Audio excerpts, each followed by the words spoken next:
razón, ¿no? No estamos sujetos a ese tipo de mandamientos ceremoniales, llamémosle así. Em, Cuando entramos ahora al libro de Hebreos, vamos a ver extensamente diversos elementos del culto hebreo, del culto de Israel, que nosotros poco conocemos porque es propio de ellos, de la nación de Israel. El templo de Dios, el lugar santo, el tabernáculo, el lugar santísimo, la lámpara de 7 brazos, los panes de la proposición, el arca del pacto, los querubines, el propiciatorio encima del arca, los querubines, o sea, ángeles encima, querubines de oro encima del propiciatorio en el arca, y el velo del templo. Todos esos elementos pertenecen al culto que Dios estableció en su pueblo santo de Israel, ¿no?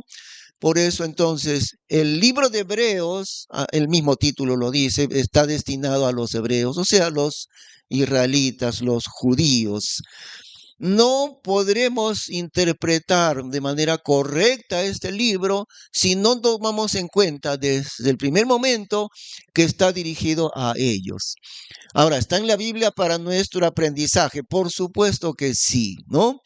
Pero no está destinado, no está escrito para nosotros los gentiles de la iglesia, está escrito para Israel. Y al interpretarlo tendremos en cuenta eso desde el primer momento. El autor del libro, no tengo yo ninguna duda que el autor del libro es el apóstol Pablo. No figura el nombre de Pablo allí, como en muchas otras cartas. Empieza Pablo, Pablo, apóstol de Jesucristo, comienza. En Hebreos no figura el nombre de Pablo. Sin embargo, personalmente yo estoy completamente convencido de que Pablo es el autor. Veamos, por ejemplo, abran sus Biblias en Hebreos capítulo 10. En Hebreos capítulo 10, versículo 34.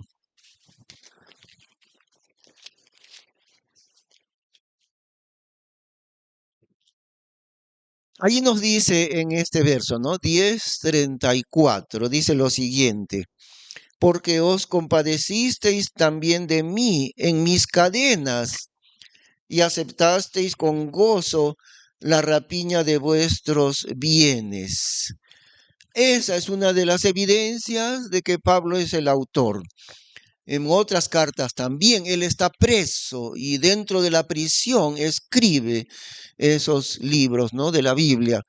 Y aquí también les dice a los hermanos de los hebreos que se han compadecido de mis cadenas, o sea, de sus prisiones, ¿no? Prisionero por la única causa del evangelio, no por nada más. Los que eran enemigos del evangelio, las autoridades, lo pusieron preso. En realidad, las autoridades judías lo pusieron preso a Pablo y por eso dice mis cadenas, ¿no? Es totalmente claro que es Pablo allí. También está, también está la mención de Timoteo, capítulo 13, casi al final, 13:23.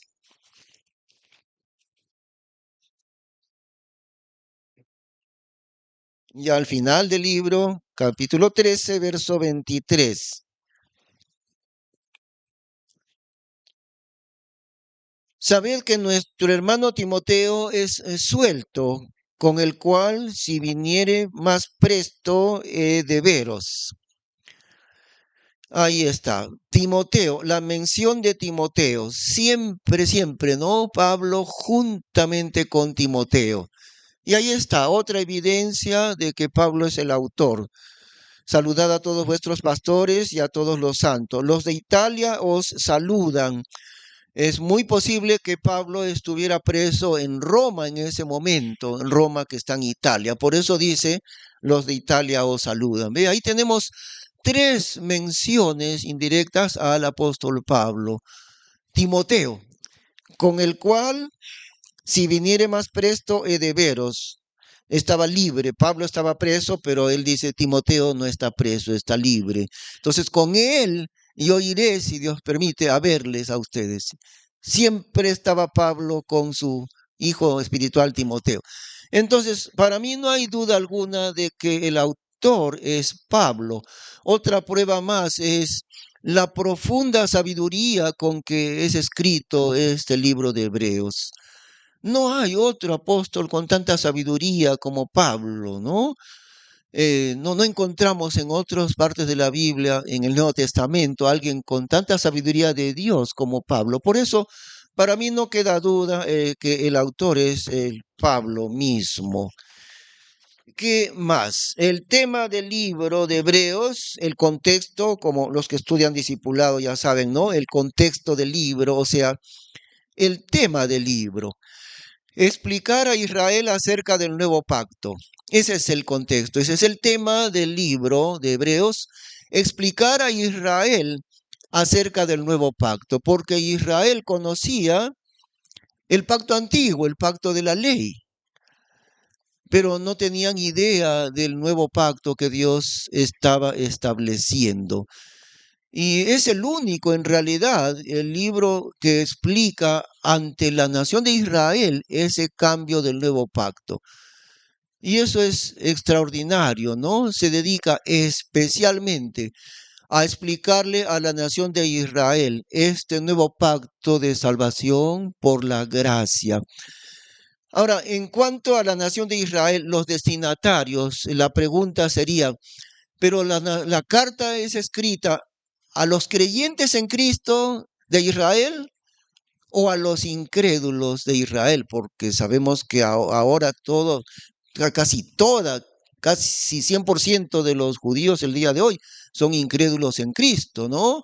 Hay algunos que son poquísimos judíos creyentes en Cristo como nosotros, pero casi todos son incrédulos en su propio Salvador.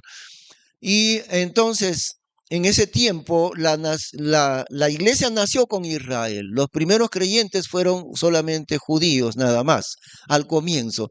Después fue corriendo el evangelio a los gentiles, a los otros países. Pero el evangelio nació en Israel. Y la pregunta es, si Hebreos está dirigido a los israelitas, a los judíos, ¿está dirigido a los creyentes de ellos, creyentes en Cristo, o a los incrédulos de ellos? Y la respuesta es a todos ellos, a todos ellos, a todos los que son de Israel, a todos los que son de la sangre de Abraham, ¿no?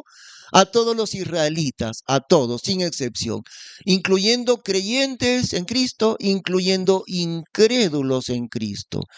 Así que el destinatario se puede decir, la nación completa de Israel es el destinatario del libro de Hebreos. Muy bien. Ahora, entonces, tenemos que decir como una pequeña introducción algo que encontramos en Romanos capítulo 9. Vamos a ver un momentito en Romanos capítulo 9.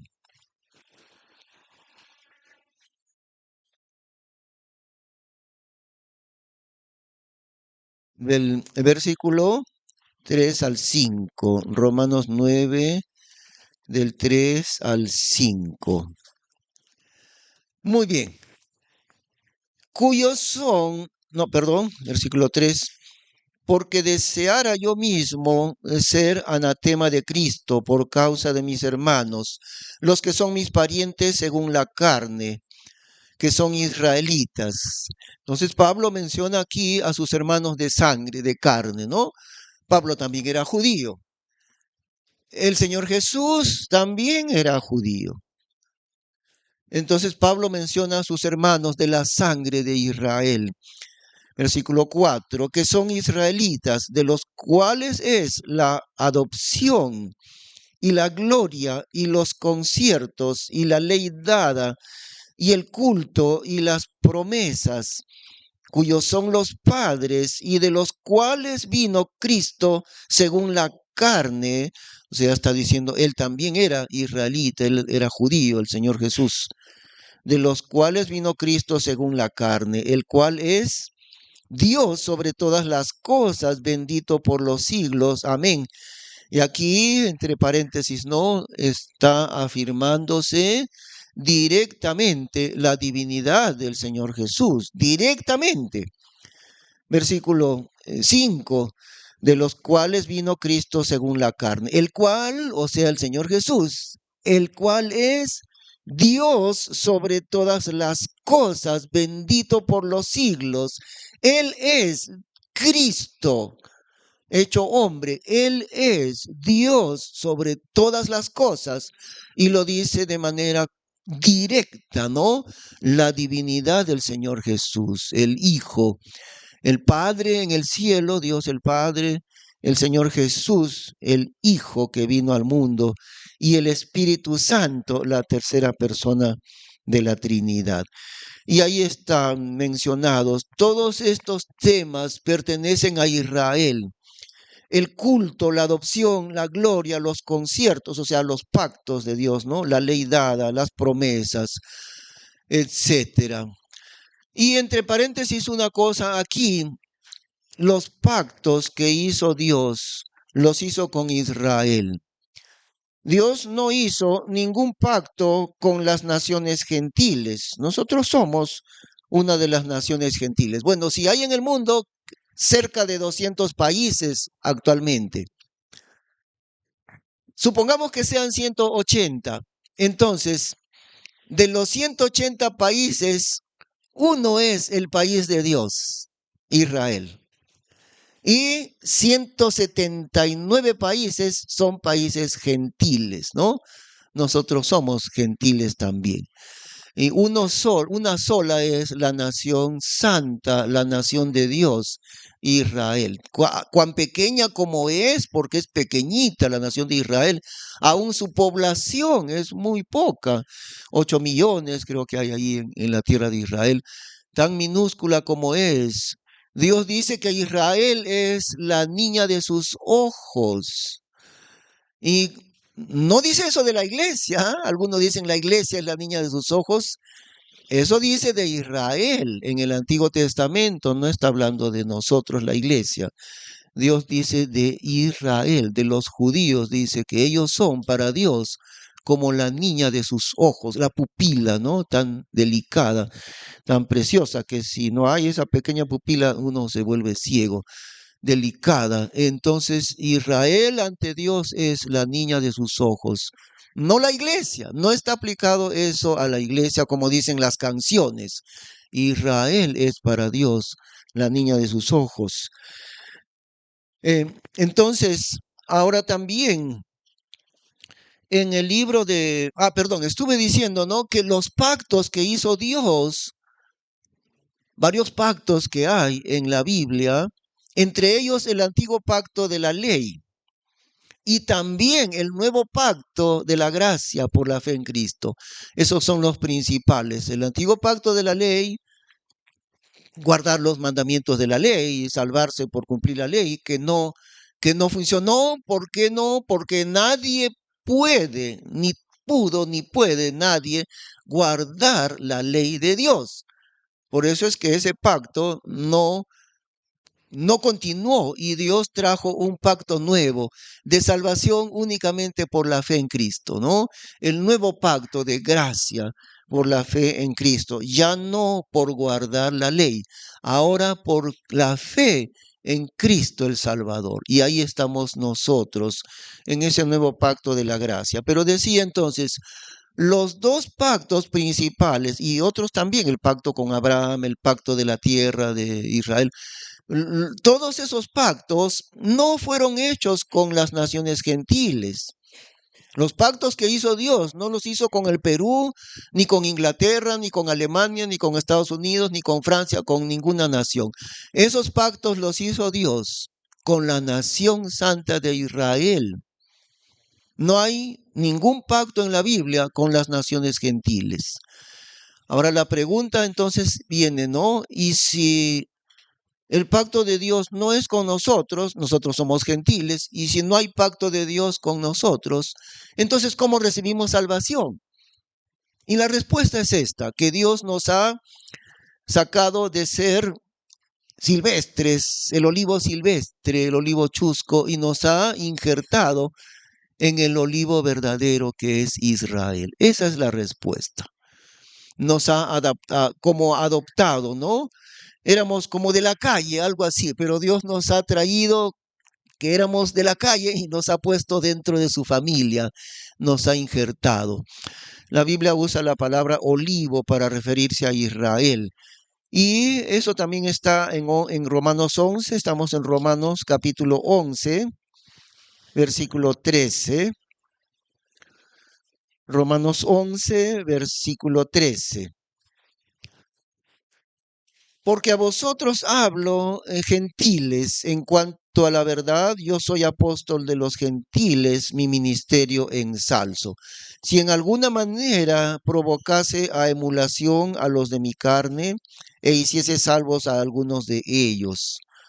Porque si el desechamiento de ellos, está hablando de Israel, ¿no? Ellos han sido desechados por su incredulidad. Por eso es el desechamiento de Israel, por la incredulidad de ellos. Porque si el desechamiento de ellos es la reconciliación del mundo, ¿qué será el recibimiento de ellos sino vida de los muertos? Porque si el primer fruto es santo, también lo es la masa. Y si la raíz es santa, también lo son los ramos. Y si algunos de los ramos fueron quebrados, y tú siendo acebuche, has sido injertado en lugar de ellos, y has sido hecho participante de la raíz y de la grosura de la oliva. No te jactes contra los ramos, mas si te jactas, sabe que no sustentas tú a la raíz, sino la raíz a ti. Dirás, pues, los ramos fueron quebrados para que yo fuese ingerido. Bien, por su incredulidad fueron quebrados, mas tú por la fe estás en pie. No te ensoberbezcas, antes teme, porque si Dios no perdonó a los ramos naturales, teme que a ti tampoco te perdone. Los ramos naturales son ellos, ¿no? El olivo verdadero son ellos. Nosotros, habiendo sido el olivo silvestre, el olivo chusco, entonces Dios nos ha tomado y nos ha injertado en el olivo verdadero. Pero el olivo verdadero es Israel, no nosotros. Entonces aquí dice, sabes que no sustentas tú a la raíz, versículo 18, ¿no? No te jactes contra los ramos, no te jactes contra Israel. No digas, esos de Israel incrédulos, desobedientes a Dios. Bueno, eso es cierto. Pero Dios dice, no te jactes contra ellos. No digas tú, mira esos judíos incrédulos en Cristo, rebeldes, desobedientes. No digas eso, es lo que está diciendo Dios. No digas así. Otra vez, 18, no te jactes contra los ramos. Mas si te jactas, sabe. Tú te crees muy superior, tú te crees la iglesia, tú eres creyente en Cristo, sí, un pueblo santo, que también eso es cierto, pero una cosa, sabe, dice Dios, te informo esto, dice Dios, te informo esto, sabe que no sustentas tú a la raíz, sino la raíz a ti. Ellos son la raíz, Israel es la raíz. Nosotros estamos sustentados por la nación santa de Israel. No es al revés, ¿ok? Y también dice que es el olivo. El olivo es la nación de Israel, es el olivo. Al final del versículo 17 dice así, ha sido ingerido en lugar de ellos, o sea, injertado, ¿no? Son palabras del castellano antiguo, ingerido, injertado, ha sido ingerido en lugar de ellos y ha sido hecho participante de la raíz y de la grosura de la oliva. El injerto, ustedes saben, ¿no? Eso es algo que siempre está en la naturaleza. Se puede injertar. Dios ha permitido eso, ¿no? Por ejemplo, aquí en el Perú ponen un injerto del manzano corriente, ponen el manzano corriente injertado con el manzano fino. ¿Y eso por qué? Porque si no ponen ese injerto, entonces el manzano fino se afecta en las raíces, una enfermedad que se llama nematodes del suelo. Entonces ponen el manzano corriente, el manzano chusco en el suelo y encima le injertan el manzano fino, ¿ve? Así, Dios ha injertado a la iglesia en el olivo verdadero que es Israel. Y es por eso que hemos recibido los pactos, el pacto de salvación por gracia. Por esa razón. Es como que una familia, un padre de familia quiere adoptar un niño, llamémosle entre comillas, de la calle, ¿no? Un niño abandonado, un bebito abandonado. Entonces no sabe qué pasó con los padres, un niño en abandono, bebito, de preferencia bebito. Entonces una familia lo quiere adoptar. Entonces lo adoptan, le dan los derechos legales, le ponen su apellido, legalmente lleva todos los derechos ese niño, pero fue traído de la calle. Entonces así somos nosotros, la iglesia de los gentiles. Fuimos traídos de la calle, pero Dios quiso darnos los derechos de ¿quién? Los derechos de Israel quiso darnos también a nosotros. Pero el sustento de todo es la nación de Israel. ¿Eh? Entonces, eso estamos aprendiendo. Ahora sí vamos a ir al inicio del libro de Hebreos, en el capítulo 1.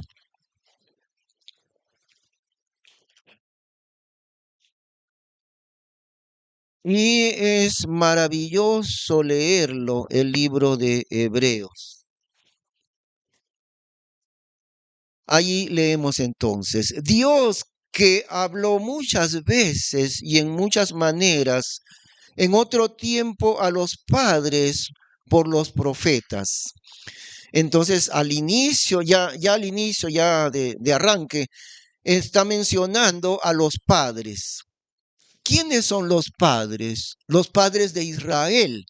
No, no los padres de nosotros gentiles, sino los padres de Israel. Entonces, en todo el libro de Hebreos vamos a encontrar todos los elementos que están en este libro son elementos judíos, elementos de Israel.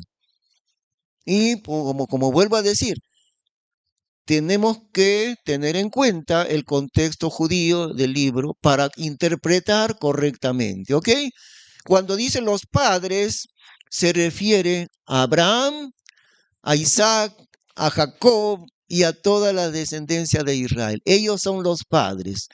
Dios que habló muchas veces y en muchas maneras en otro tiempo a los padres por los profetas. ¿Quiénes son los profetas?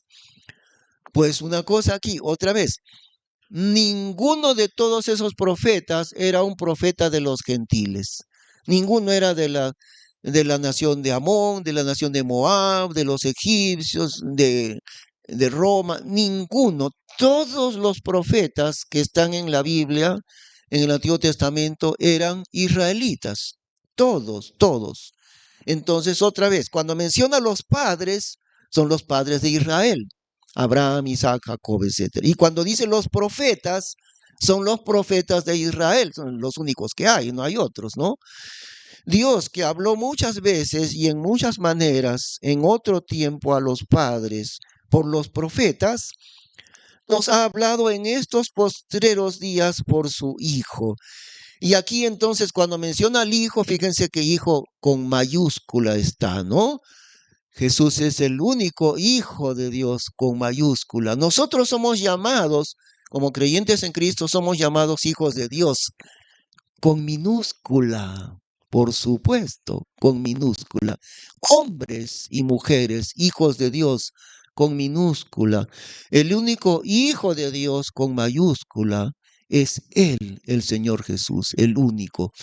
Entonces, al entender que nos habla del Hijo, de Dios el Hijo, ya entendemos que en el versículo 1 está hablando de Dios el Padre, porque el verso 2 hace la diferencia con el Hijo, ¿no? Dios, en el verso 1, o sea, el Padre, que habló muchas veces y en muchas maneras en otro tiempo a los padres por los profetas, en muchas maneras diferentes, por visiones, por apariciones directamente. Por ejemplo, el Señor Jesús, ya saben ustedes, ¿no? Cuando estudiamos Génesis, apareció personalmente delante de Abraham, el Señor Jesús, acompañado de 2 ángeles.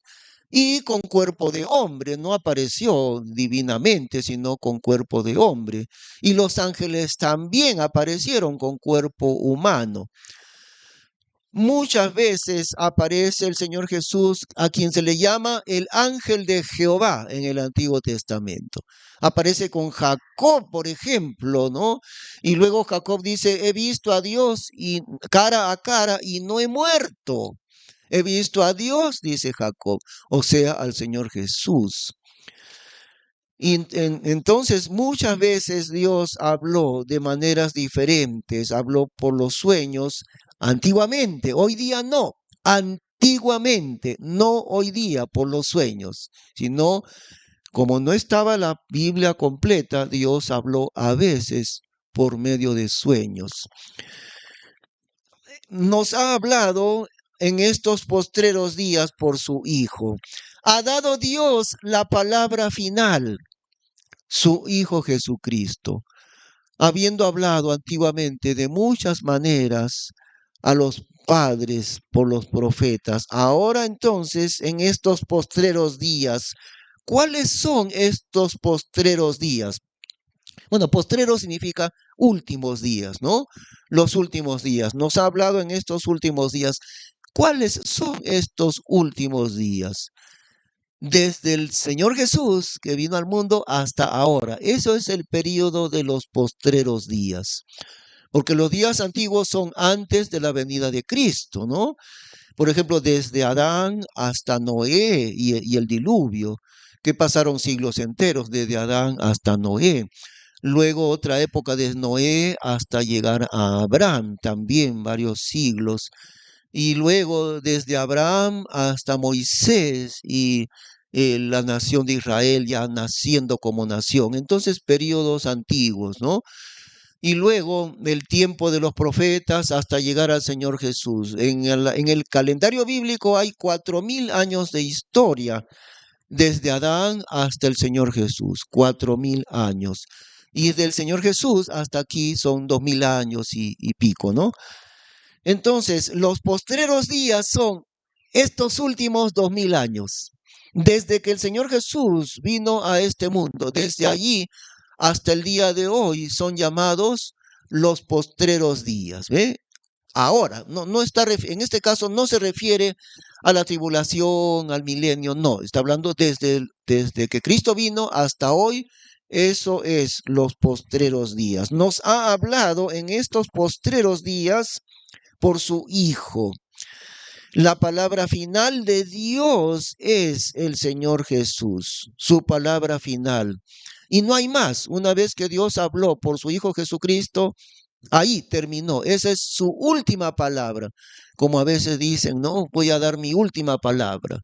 La más importante de todos, o cuando alguien va a morir, si tienen ocasión, le dicen, ¿cuál es tu última voluntad? Entonces, ¿no? Lo más importante de todo ha de ser su última voluntad. La última palabra de Dios, la palabra final, es Cristo Jesús. Por Él, Él mismo es la palabra de Dios, Él mismo es. Al empezar Juan, ¿qué nos dice? ¿No? En el principio era el verbo. Y verbo quiere decir palabra. Porque el verbo es el corazón de las palabras, el corazón del lenguaje es el verbo. La parte principal de todas las palabras es el verbo. Entonces, el corazón de las palabras es el verbo. En todo idioma, ¿no? Todo idioma tiene verbos. El verbo es el corazón de las palabras, del lenguaje. Entonces, en Juan, al empezar Juan, también en Apocalipsis, también lo dice, que Cristo es el verbo en el principio, en la eternidad ya existía el verbo. Y ahí es llamado el Señor Jesús el verbo de Dios, o sea, la palabra de Dios. Y aquí resulta que su palabra no es solamente la que está escrita, sino su palabra es una persona. Dios habló por él. No solamente lo que Jesús habló con sus labios y lo que él escribió, porque el autor de la Biblia es el Señor, ¿no? No solamente lo que él escribió, lo que él habló, sino él mismo, su persona, sus hechos, lo que él hizo en su vida, es la palabra final de Dios para nosotros. Entonces nos ha hablado en estos postreros días por su Hijo, a quien constituyó heredero de todas las cosas, por quien asimismo hizo los siglos. Estamos en el versículo 2. A quien constituyó heredero de todas las cosas. Y aquí aprendemos varias cosas en la relación que hay en la Trinidad, es decir, entre el Padre y su Hijo Jesucristo. Aprendemos varias cosas. Bueno, en otros pasajes de la Biblia entendemos que Dios el Padre es invisible, nadie le puede ver. Y no porque es invisible deja de ser real, pero su luz, su gloria es tan altísima, su luz y su gloria, que nadie le puede ver. Por eso es, la gloria del Padre, su altura, su excelsitud es tan alta que nadie puede verlo. Es como querer ver al sol. Bueno, vemos el resplandor del sol, ¿no? Pero no podemos mirarla directo al sol porque nos va a dañar, va a quemar nuestra pupila si miramos directo al sol. No se puede. Algo así es Dios, es tan excelso. Entonces en Juan nos dice, en el libro de Juan, al empezar, a Dios nadie le vio jamás. O sea, al Padre, ¿no? A Dios nadie le vio jamás. El unigénito Hijo que está en el seno del Padre, Él nos lo ha dado a conocer. Si bien es cierto que a Dios el Padre nadie le puede ver, también es cierto que el Señor Jesús, a Él sí lo podemos ver, lo veremos un día, lo veremos un día. Y cuando Felipe le pregunta diciendo, muéstranos el Padre, el Señor Jesús le dice, tanto tiempo que estoy con ustedes, Felipe, y no me has conocido, el que me ha visto a mí, ha visto al Padre. Y ahí está entonces, ¿no? La relación entre el Padre y su Hijo Jesucristo. Aprendemos varias cosas en la relación entre ambos. En primer lugar, aprendemos que el Padre siempre tiene la soberanía última. El Padre, Dios el Padre tiene la potestad final, la autoridad final. En cuanto a la Trinidad, quiero decir, ¿no? Por eso es que siempre el Señor Jesús está sujeto al Padre. Por eso. Ahora, se ha dicho siempre que no hay diferencia en la divinidad de las tres personas, eso es cierto. Cristo es tan divino como su Padre, Él es Dios. Hemos visto hace un ratito ahí, ¿no? En Romanos. Cristo es Dios mismo. El Espíritu Santo también es Dios mismo. En ese sentido no hay diferencia. Las tres personas son divinas, son eternas. No empezó el Señor Jesús cuando vino a nacer de la Virgen María. Él no empezó allí. Él es eterno. Lo que sí sucedió al nacer de María fue que se hizo hombre. Eso sí, tomó cuerpo humano, pero Él es eterno. Jesús y no solo es eterno, Él es creador de todas las cosas, ¿no? No es una persona creada, Él es Dios y es eterno y es infinito. Entonces, en el sentido de divinidad no hay diferencia. El Padre, el Hijo, Dios el Espíritu Santo. Tres personas de la Trinidad, pero no tres dioses. No tres dioses, un solo Dios en tres personas, que no tratemos de darle explicación humana a eso, porque explicación no hay, simplemente. Son cosas que pertenecen a Dios. Y si nosotros podemos conocer todo lo de Dios, seríamos como Dios, ¿no? Son cosas de Dios mismo. ¿Cómo es posible esto? Tres personas diferentes, el Padre, el Hijo, el Espíritu Santo, pero no son tres dioses, es un solo Dios. Y no pidamos explicación porque no hay explicación a eso. Pero es la verdad revelada con toda claridad en la Biblia, ¿no? Dios el Padre y Dios su Hijo y Dios el Espíritu Santo. Pero en cuanto a la autoridad, Dios el Padre tiene la autoridad suprema. Eso sí aprendemos aquí y en otras partes de la Biblia. La autoridad suprema es del Padre. Y Cristo el Hijo, siendo Dios el Hijo, pero Él está sujeto a la soberanía, a la autoridad y a la voluntad de su Padre. ¿no? En ejemplo de obediencia. Por eso nos dice la Biblia que él aprendió la obediencia, aunque era hijo de Dios, por lo que padeció, aprendió la obediencia de su Padre, porque no tenía a quien obedecer, a los hombres no, obedeciendo a su Padre Celestial. Entonces eso aprendemos, la autoridad final, la soberanía es de Dios el Padre, a pesar de que las tres personas son iguales, son eternas, ¿no? La Trinidad, son eternos los tres y las tres personas. Nos nos explica también que Él constituyó al Señor Jesús heredero de todas las cosas. Seguimos en el verso 2. A quien constituyó heredero de todas las cosas. A Él pertenecen todas las cosas creadas en el universo. Ahora miren, ahora en estos últimos días, en estos últimos meses, hay mucha información de lo que ha traído a la ciencia las observaciones del telescopio Webb. Webb se apellida, creo, ese telescopio, el último, ¿no? Había otro que se llamaba el telescopio Hubble, ya de bastantes años atrás, pero no fue tan potente como este último, el telescopio Webb.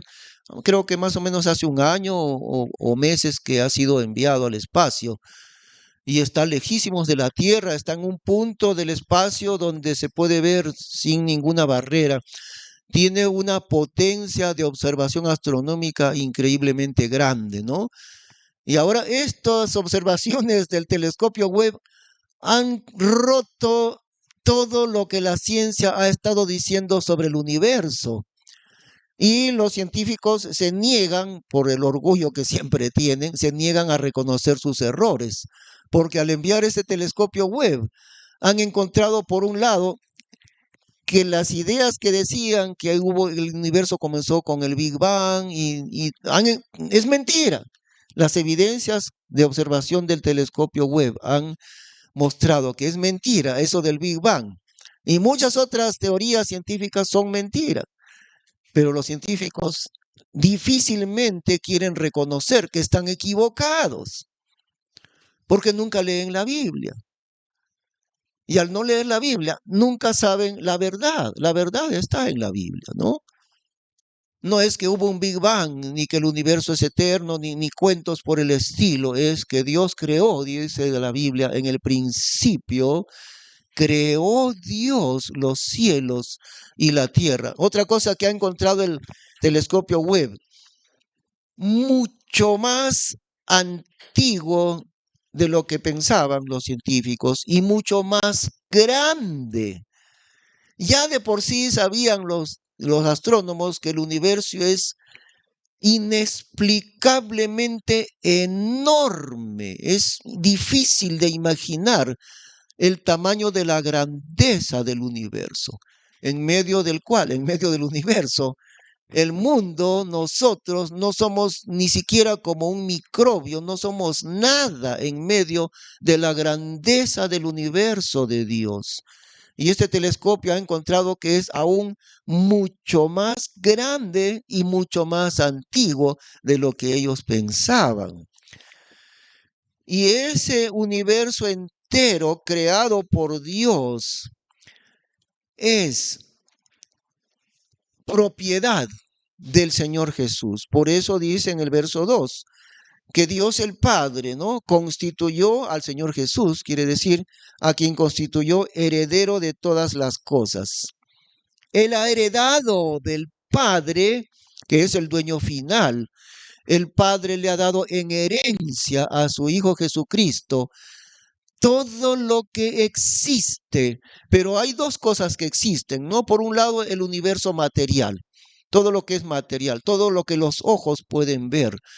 Pero por otro lado, también hay aquello que es inmaterial, aquello que es espiritual, lo que es invisible. Y la Biblia nos habla de lo que es espiritual porque es invisible. El campo espiritual, personas, espíritus, a veces invisibles. Dios mismo es invisible ante el mundo, pero Él es espíritu y Él es verdadero, por supuesto. Entonces el mundo espiritual fue creado por Dios. Por eso también en el libro de Colosenses nos dice que Él todo fue creado por medio de Él, por medio de Cristo, por medio de Él y para Él. Todas las cosas visibles e invisibles. Ahí está, ¿no?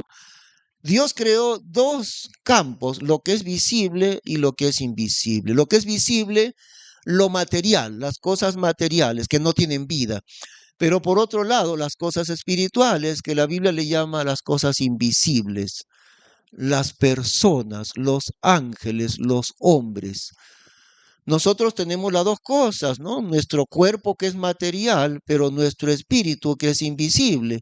Y un día nuestro cuerpo muere y se deshace, pero nuestro espíritu no muere ni se deshace nuestro espíritu.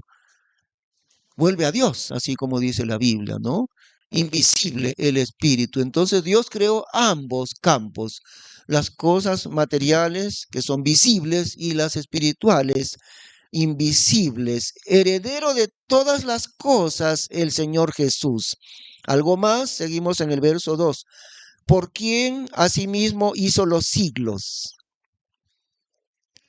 ¿Por quién? Es decir, Dios creó todas las cosas por medio de Cristo. Hagamos una comparación. Un arquitecto diseña la construcción de un edificio. Puede ser muy grande el edificio, digamos 20 pisos, ¿no?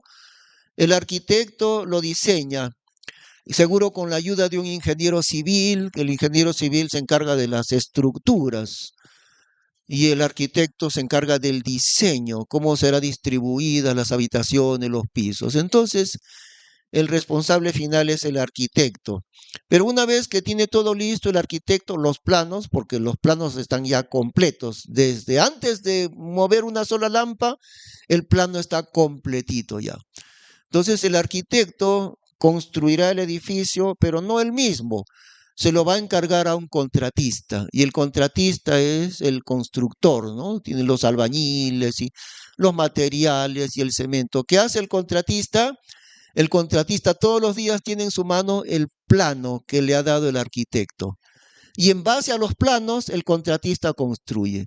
Algo así. Dios es como el arquitecto del universo. Él diseñó, Dios el Padre diseñó según su voluntad el universo entero. Y a los hombres y a los ángeles, Dios el Padre hizo el diseño y encomendó a su Hijo Jesucristo la creación de todas las cosas. Según el diseño de Dios, Cristo el Hijo creó todo lo que hay en el universo. El Señor Jesús lo creó. Según el encargo del Padre, según el diseño del Padre. Pero Cristo tiene la potestad de crear. Eso es lo que dice aquí, ¿no? Por quien asimismo hizo los siglos, las edades ha creado Él. Este es un término un poco misterioso en realidad y como digo, ¿no? Como los señores de la ciencia nunca acuden a la Biblia, nunca entienden la verdad de lo que ha creado Dios, nunca lo entienden. Se quiebran la cabeza con un sinnúmero de teorías y nunca están en la verdad porque nunca abren la palabra de Dios para preguntarle a Dios cómo es el universo. Pero es muy sencillo, ¿no? El sustento del universo es la palabra de Dios. Dios creó con su palabra el origen de todo lo que vemos nosotros, de todo lo que es material. Dios la creó con su palabra. Ahora, la palabra de Dios es Cristo, justamente, ¿no? Es lo mismo. Cristo es la palabra de Dios. Y Dios creó por su palabra. Y dijo Dios, sea la luz. Y la luz comenzó a existir. No existía la luz. Dios dijo que Dios mandó que exista la luz y la luz comenzó a existir. Ese es el origen de todas las cosas. Y los científicos se matan, ¿no? Se rompen la cabeza, les sale humo del cerebro tratando de entender en qué consiste la materia. Pero jamás, por orgullo y por incredulidad, jamás le preguntan a Dios, Enséñame, Dios, ¿cómo es tu universo? Enséñame. Y si lo hicieran, Dios les enseñaría. A nosotros Dios nos ha enseñado lo que es el universo. Dios lo creó por su palabra.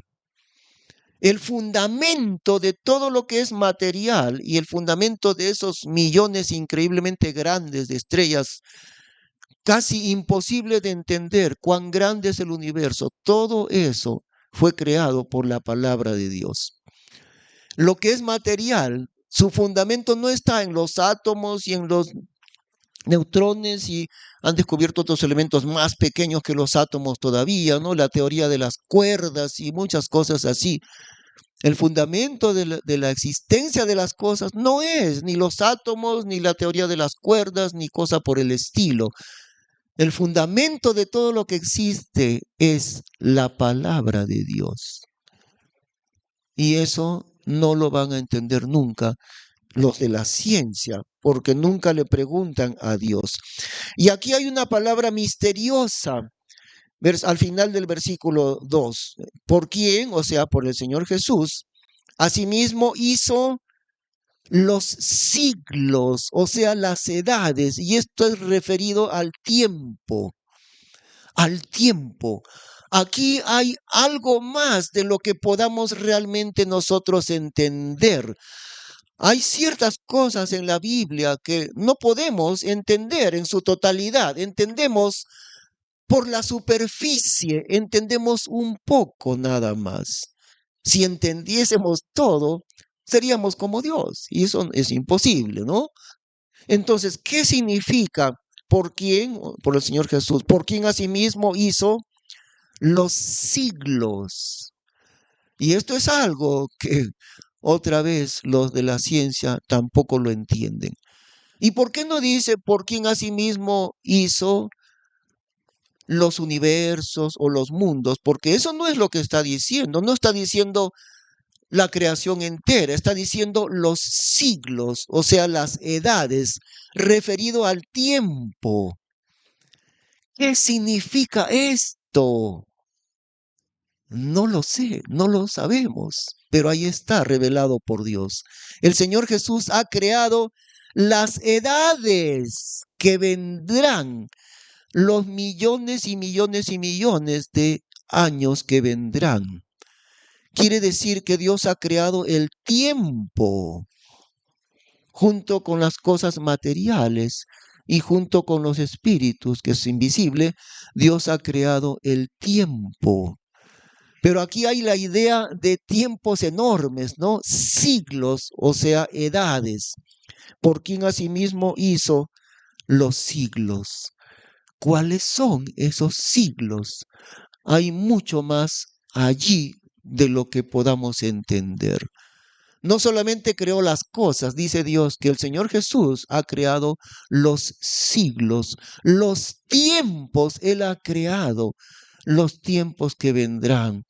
La eternidad fue creada por Él también, ¿no es así? Muy bien, quisiéramos estudiar bastante más, pero tenemos un límite de tiempo, ¿no? Qué maravilloso es estudiar la palabra de Dios. Vamos a orar. Te damos las gracias, Señor, Padre Santo, Padre Eterno, que nos has revelado en tu palabra aquellas cosas de la creación. El hombre no lo entiende, el creyente sí lo entiende. Nosotros entendemos, Señor, las cosas profundas de tu creación. Entendemos que Cristo Jesús, el Hijo de Dios, es el heredero de todas las cosas creadas, es el dueño. Tú como Padre y dueño final y soberano final, entregaste a tu Hijo Jesucristo como herencia el universo completo. No entendemos profundamente qué significa que Cristo ha creado los siglos. Un día entenderemos en tu presencia aquellas cosas, Señor. La enormidad de tu creación, la enormidad del tiempo que vendrá, los siglos. Pero sí, Señor, sabemos que nos has dado vida eterna. qué grandeza de confianza, de seguridad, de descanso en lo que tú nos has concedido. Por tu misericordia, recibir vida eterna al ser salvos en Cristo Jesús. Gracias te damos, Padre Santo, en el nombre del Señor Jesús. Amén. Hermanos, les invitamos a ponerse de pie para entonar el último himno.